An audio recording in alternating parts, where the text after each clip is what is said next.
Hey, I'm Liz and I'll be testing this Gazelle T4 against some pretty heavy rain, and here's everything you'll find out in this video. Let's get right into it. So basically, this was my heavy rain test. I used this water hose to simulate heavy rain, which looked like this, and I did this for 1 full hour. During my heavy rain test, these two walls of the tent got the most amount of water, and I'll show you close-ups of both these walls right now. I wish I could have tested this tent the same way I tested the North Face Wawona, but after a couple weeks of waiting for rain, nothing even came close, and this hose test was the heaviest I could get. But I still managed to get lots of great results from this test, and I'm going to go through each one of them right now. First, how much ventilation is there in the rain? Well, apparently not very much. Look at how short the Rainfly is, how little it covers these mesh windows, and check out how soaked these windows are. There's no way that you can open them at all in the rain, or all the rain will get into your tent. At the end of the rain test, so after an hour, I checked both these windows, and yup, they're completely drenched, even all the way up at the top of the windows, which are slightly under the Rainfly. Now, this Gazelle tent also has nice mesh panels up top for ventilation on hot days, and also for stargazing at night. The problem here is how much does the Rainfly overlap these mesh panels? Here's a look at what the Rainfly gap above the mesh panels looks like in the rain. And here's me lifting the Rainfly after the rain test and trying to check whether the mesh got wet during the test. So far, it looks like it held up. And finally, the part that you've been waiting for, what happened inside the tent? Well, I got in and I checked out the tent. Was it completely dry? Sadly, no. I noticed that the mesh on the two walls of the tent that I was spraying water on was a little bit damp, and there were also a few droplets of water on the tent floor. After 1 hour of seriously heavy rain, and this being a cabin tent with not a super long Rainfly, I think it turned out better than I expected. But I noticed two other problem areas in this tent, the first of which being these pockets right here.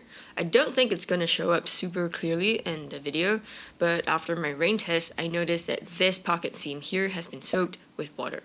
But before I explain why, let me first quickly run through the seam taping of this tent. It'll make a lot of sense in just a bit.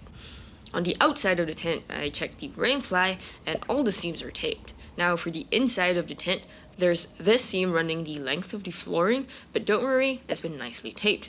And on the walls of the tent, I checked this seam above this pocket here, and it was taped. I also checked the window seams, and they were taped too. The hub seams in the middle of the tent were taped too. As for this top pocket seam and the top mesh seam, these seams weren't taped, but they are covered by the Rainfly. I'm not sure if you can see the outline of the Rainfly from here, but I'll outline it for you in this shot. I also checked the door seam here on the other wall, and it wasn't taped, but this door has this rain flat on the outside, so it didn't leak at all and stayed completely dry. I also left the zippers at the top of the door just underneath the Rainfly, so that helped it stay dry. So for the seam taping, at first glance, it looks to be all perfect. But look at these pocket seams. Notice how the seam taping covers only the top of the pocket. The rest of the pocket wasn't taped because it isn't exposed to the outside. But here's what the pocket seam looks like from the outside. A lot of water flows over it in the heavy rain and then goes into the seam and soaks the pocket on the inside. There isn't a lot of water in the seam after 1 hour. I'd give this tent maybe 5-10 hours of rain before it soaks the entire pocket and starts leaking into the tent. Unfortunately, a lot of other cabin tents have this same problem. Another popular one is the Coleman Instant tent. The same mistake was made with the pocket seams. It had much less waterproofing, and the entire pocket was soaked and dripping into the tent within like 15 minutes. So by comparison, this Gazelle isn't too bad. Now that we're done with the pocket leaking, let's talk about the other problem area that I noticed, which are the hubs in the center of each wall. If you look at this hub, notice that a little bit of water has actually soaked into the hub. And on the inside of the tent, I touched the hub and found that it was a little bit damp. It doesn't really show up on the video because of the lighting in this tent, but yeah, it's slightly damp. The thing is, these seams around the hub are taped, so I know Gazelle did its best, but you can't really tape the hub and it is exposed to the outside. So same issue with the pocket seams that I talked about before. Again, I'd give this tent maybe 5 to 10 hours of heavy rain before any real leaking issues. And I think the only way to solve the leaking issues in this tent is to have a longer Rainfly. Right now, the Rainfly is kind of short. To be clear, it's not as bad as other cabin or other instant tents, but still, it doesn't even really cover half the tent, and so the pocket and hub seams are exposed, and the mesh up top is more vulnerable to the rain. But one thing that this tent does really, really well in the rain, and I mean really well, is this tub floor, which you can see runs really nicely all around the entire tent. I also measured the height of this tub floor, and it came in at almost 9 inches, which is a very decent height for a tub floor. And that's not the most amazing part. The best thing about this is that it's entirely removable. So basically, it's connected to the tent body via a super long Velcro strip all around the entire tent. I've ripped out the tub floor from the tent body so that you can have a better look at it. Notice that on the other side of the tub floor, the tent body actually fully covers the tub floor, so I had absolutely no issues at all with the flooring, not even at the corners. And that's after a whole lot of rain on the entire tent, and especially at the corners.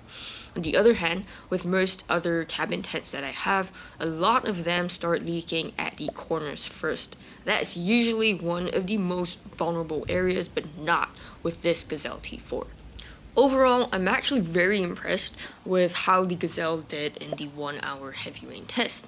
There were only a few drops of water from the ceiling mesh, which the wind blew under the Rainfly and into the tent, and it did much better than a lot of my other cabin and instant tents.